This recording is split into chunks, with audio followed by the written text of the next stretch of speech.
Hi, my name is Alyssa, and I'm your math and science tutor. This is the first video in our trigonometry series, and we're talking all about angles. You can find all of my trigonometry videos in my trigonometry playlist. I'll link that playlist in the description below.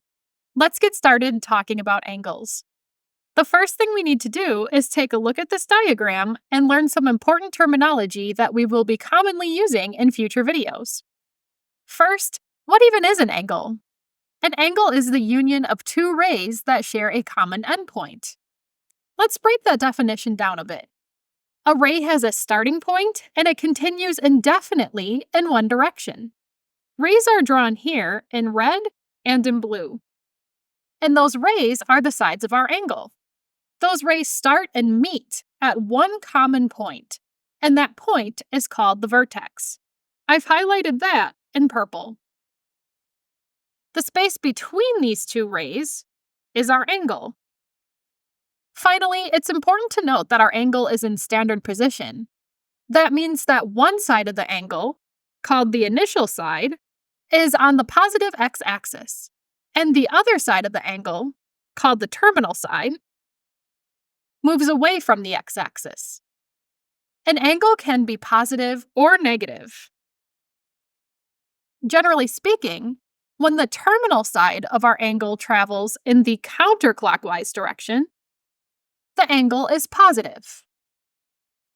And when the terminal side travels in the clockwise direction, the angle will be negative.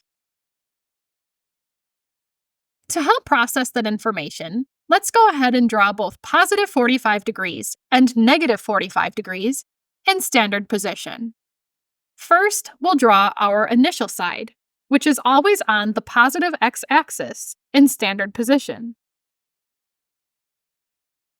Now we'll draw our terminal side. Since our angle is positive, we need to rotate our terminal side in the counterclockwise direction. 45 degrees is directly between 0 and 90, so we'll draw our terminal side right about here. Now let's work on our negative angle in standard position. We'll start with our initial side on the positive x-axis. Now we'll rotate our terminal side in the clockwise direction. Negative 45 is between 0 and negative 90, so our terminal side will be right about here. Now let's move on to talking about the different types of angles you may encounter. One of the most common ones you'll see in trig is the right angle. A right angle occurs when two rays have exactly 90 degrees between them. An acute angle is when two rays have between 0 and 90 degrees between them. A straight line occurs when two rays have exactly 180 degrees between them. And finally, an obtuse angle occurs when there are more than 90 degrees but less than 180 degrees between the two rays. There are more angle types and special angle relationships between angles, but I will be going over those in a different video. If you know the four that we have discussed, you have a pretty good foundation to work from. Before moving on, please like this video and subscribe to my channel. It really helps me to continue making videos like these. Thanks so much. Next, we need to talk about the four quadrants. You will very commonly see these quadrants throughout your trig course. The first thing you'll notice is that we have an x-axis and a y-axis that form these four quadrants. The quadrants are numbered in a counterclockwise direction.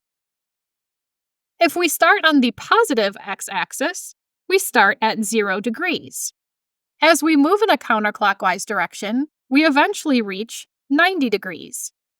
Each quadrant is the same size, so each quadrant represents 90 degrees.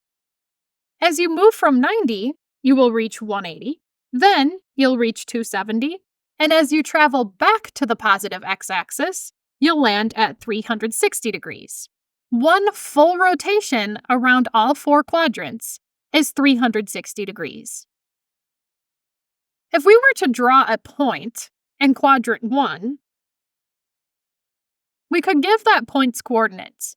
Coordinates in a 2D plane, which we're currently working in, have an x component and a y component. In quadrant 1, the x-axis is positive, so our x-component, or x-coordinate, will be positive. In quadrant 1, the y-axis is also positive, so our y-component will also be positive. In quadrant 2, the x-component will be negative because the x-axis is negative, and the y-component will be positive because the y-axis is positive. In quadrant 3, the x-axis is still negative, so our x-component will be negative. And our y-axis is now negative, so our y-component will be negative. And finally, in quadrant 4, our x value of our point is positive because we're back to working with the positive x-axis. But the y-component is negative because we're still working with the negative y-axis. At this point, you may or may not have learned about sine and cosine. If you haven't, that's okay, because we will learn a lot more about them in our trigonometry video series. But for now, I want you to commit the following information to your memory if you're able. Sine is associated with the y values, and cosine is associated with the x values. I know that the information that we've covered so far has been a lot all at once, so you can feel free to pause the video, take notes on this, and let it sink in. When you're ready, we'll go over some practice problems using all of the information that we just learned. Alright, to wrap up our video, let's get some practice drawing some angles in standard position. The first problem asks us to draw a positive 45 degrees in standard position.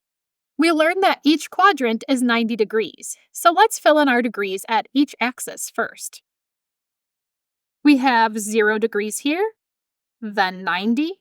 90 plus 90 is 180, and 180 plus 90 is 270. Finally, 270 plus 90 is 360. Now that we know that information, let's draw our angle in standard position. We're working in a counterclockwise direction because our angle is positive. We'll start with our initial side, which will always be on the positive x-axis in standard position. And then 45 degrees is directly between 0 and 90 degrees, so the terminal side of our angle will be right about here. Let's do the next problem. Since our angle is positive, we need to repeat the same steps. Let's first fill in our degrees at each axis. We've got 0 degrees, 90, 180, 270, and then 360. Now let's draw our initial side on the positive x-axis. And then we can draw our terminal side at 30 degrees. We know that 45 degrees is directly between 0 and 90. So 30 degrees is less than 45 degrees, which means our terminal side is going to be somewhere around here. Okay, now pause the video and try to draw 60 degrees in standard position on your own, and then we'll go over it together once you're done. Alright, hopefully you followed the same steps as we did before. We'll first draw our degrees on the axes. We have 0, 90, 180, 270, and 360. Next, we'll draw our initial side, which is always on the positive x-axis, in standard position. Now we'll fill in our terminal side. Again, 45 degrees is between 0 and 90, and 60 is greater than 45 degrees, which means that our terminal side will be right about here. So far, all of the angles have been in the first quadrant. Let's work with some angles in different quadrants. Let's draw 120 degrees. Again, our first steps are the same. We need to label each axis.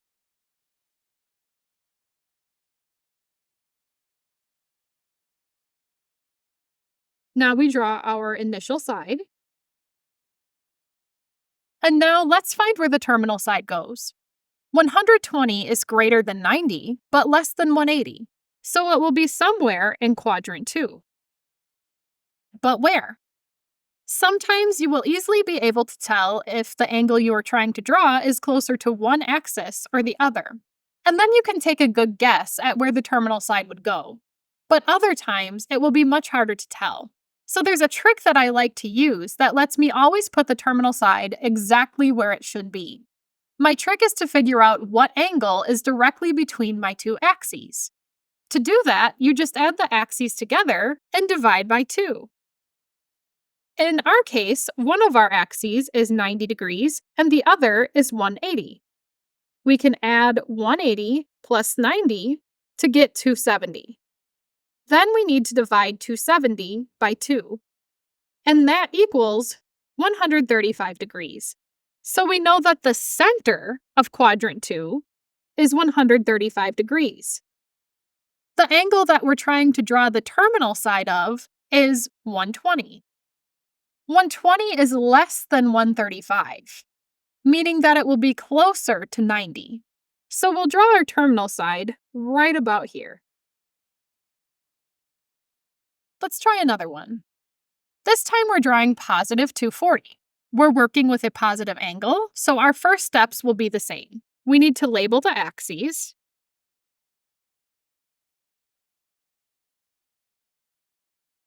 Draw our initial side on the positive x-axis, and then figure out where the terminal side goes. 240 is larger than 180, but less than 270. So we know it's going to be somewhere in quadrant 3. But where? Again, let's figure out where the middle angle of quadrant 3 is. Our axes values are 180 and 270. We add 270 plus 180, and we divide that by 2. That equals 225 degrees. So we know that the middle of quadrant 3 is 225. The angle that we're trying to draw is 240, and 240 is greater than 225. So that means it's going to be closer to 270. And we'll make a good guess that our terminal side should go right about here. Now pause the video and try to draw 315 on your own. Alright, hopefully you did that on your own, but let's go over it together. We have a positive angle, so our first steps should be the same. Let's draw the values on the axes.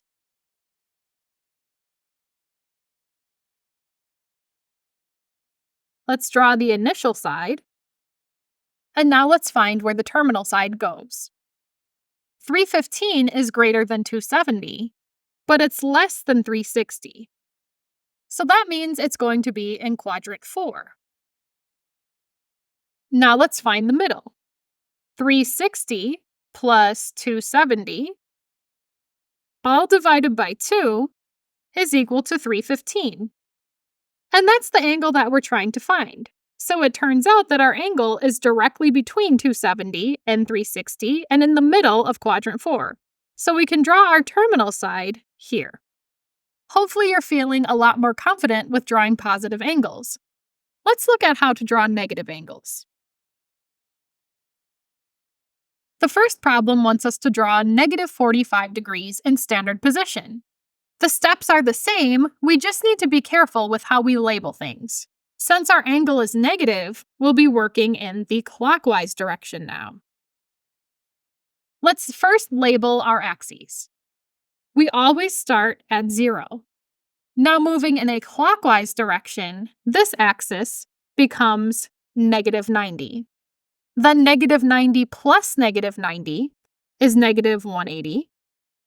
Negative 180 plus negative 90 is negative 270. Then negative 270 plus negative 90 is negative 360. We'll draw our initial side on the positive x-axis just like before. And now we need to figure out where the terminal side goes. Each quadrant still has an absolute value of 90 degrees. So negative 45 is still in the middle of 0 and negative 90, and we'll draw our terminal side to represent that. Let's try another one. We've got negative 180. Let's repeat our steps. First, label the axes. We're working in a clockwise direction because our angle is negative. So we have 0, negative 90, negative 180, negative 270, and negative 360. Now we draw the initial side. And now let's try and draw the terminal side. Negative 180 is the value of our negative x-axis. So we can draw our terminal side directly on it. Now let's try negative 150. Again, let's follow the same steps. Let's draw our values on our axes of 0, negative 90, negative 180, negative 270, and negative 360. And let's try and find where the terminal side goes. You may be able to immediately tell that negative 150 is closer to negative 180, and you could draw your terminal side. But let's say you were having trouble and couldn't see that. What would you do then?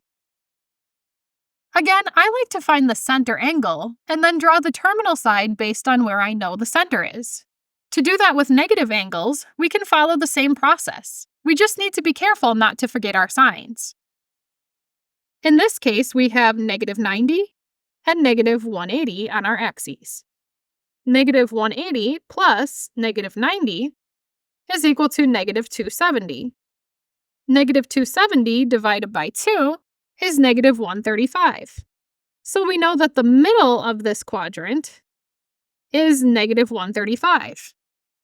Negative 150 is less than negative 135. And negative 180 is less than negative 135. So we know that negative 150 will be closer to negative 180 because they're both less than negative 135. So our terminal side goes here. All right, let's try negative 210. We follow the same steps. Let's label the axes.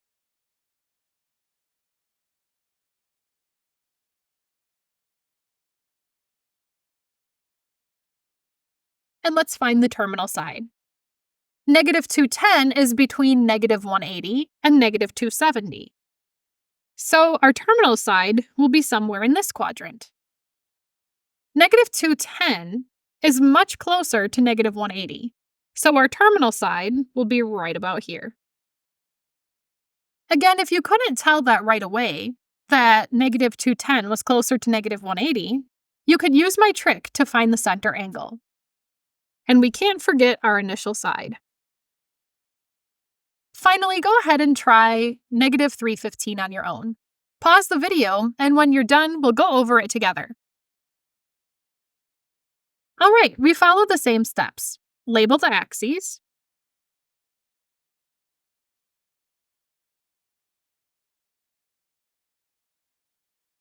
Draw the initial side. And now let's find out where the terminal side goes. This time, negative 315 doesn't really seem closer to negative 270 or negative 360. So let's go ahead and use my trick. Negative 360 plus negative 270 equals negative 630. Negative 630 divided by 2 is negative 315. And negative 315 is the angle that we're trying to draw. So it turns out that our terminal side is directly between negative 270 and negative 360. So it'll be right about here. If you have questions, please leave them in the comments below, and I'll try my best to get back to you. To guarantee that your questions get answered, I am currently offering private tutoring sessions. Please check the description for details. Thanks so much for watching.